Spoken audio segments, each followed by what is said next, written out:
Hello students, how are you student. Gas laws के बाद हमारा जो टॉपिक है वो है जनरल गैस लॉ, जैसे हम जनरल गैस इक्वेशन या फिर आइडियल गैस इक्वेशन कहते हैं। आइडियल गैस इक्वेशन जो होती है वो जो आइडियल गैस का बिहेवियर होता है उसको एक्सप्लेन करने के लिए हम यूज़ करते हैं। इसमें या आप ऐसे कहेंगे जो अननोन वेरिएबल्स होते हैं, जैसे प्रेशर हो गया या कोई भी कुछ चीज़ें मिली हुई होती हैं और कोई अननोन चीज़ होती है, उसको फाइंड करने के लिए हम इस्तेमाल करते हैं। सपोज कर लेते हैं कि प्रेशर मिला हुआ है, वॉल्यूम मिला हुआ है, टेम्परेचर मिला हुआ है, लेकिन जो अमाउंट है गैस का वो कितना है उसको भी हम जो है वो यूज़ कर सकते हैं, उसको जो है वो डिटरमाइन करने के लिए। इसके अलावा कुछ जो भी नॉन वेरिएबल हो उसको निकालने के लिए हम इस चीज़ को इस्तेमाल करते हैं।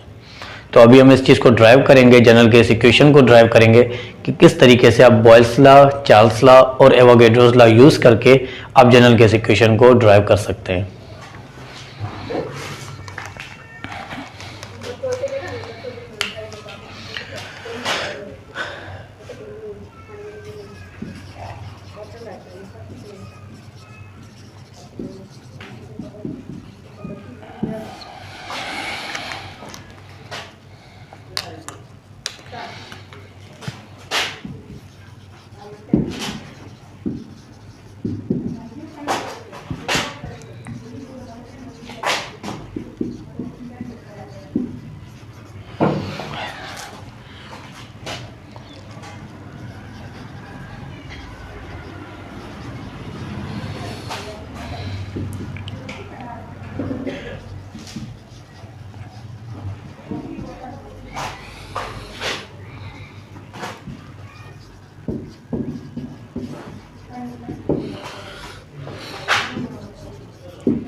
ठीक है स्टूडेंट्स, यहाँ पर हमने जो है वो जनरल गैस इक्वेशन की जो है वो डेफिनेशन लिख ली है। This equation is also known as ideal gas law. It is a mathematical relationship that describes the behaviour of ideal gas. ठीक है, ये जो मैथमेटिकल रिलेशनशिप है जो कि आइडियल गैस का जो बिहेवियर होता है उसको डिस्क्राइब करने के लिए हम इसको यूज करते हैं। इसके अलावा it relates the pressure, volume, temperature and number of moles of gas. ये सारे ये जो आप पैरामीटर्स देख रहे हैं जिसमें प्रेशर हो गया, वॉल्यूम हो गया, टेम्परेचर हो गया, नंबर ऑफ मोल्स हो गए, इन सबको रिलेट करने के लिए, इनको जोड़ने के लिए हम जो है वो इस इक्वेशन को यूज़ करते हैं। अब हम इसकी मैथमेटिकल जो है वो थोड़ी डेरिवेशन देख लेते हैं कि किस तरीके से आपको जो है वो तीनों लॉज को यूज़ करके आपको ये इक्वेशन मिलेगी।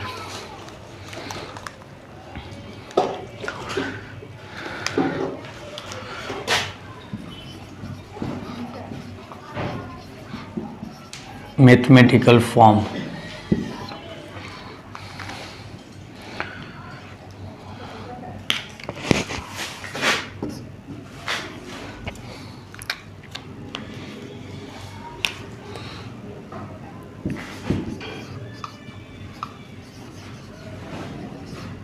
according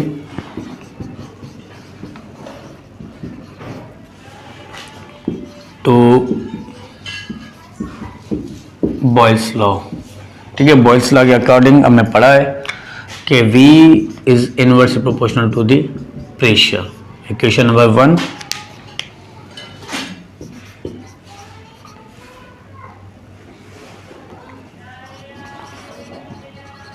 according to Charles law,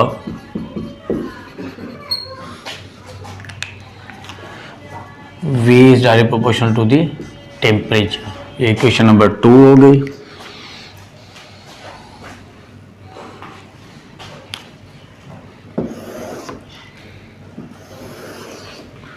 इसके अलावा जो है वो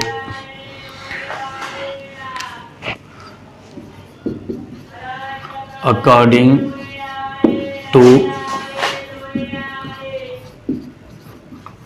एवोगैड्रोस लॉ, ठीक है, एवोगैड्रोस लॉ के अकॉर्डिंग जो है वो volume is direct proportional to number of moles.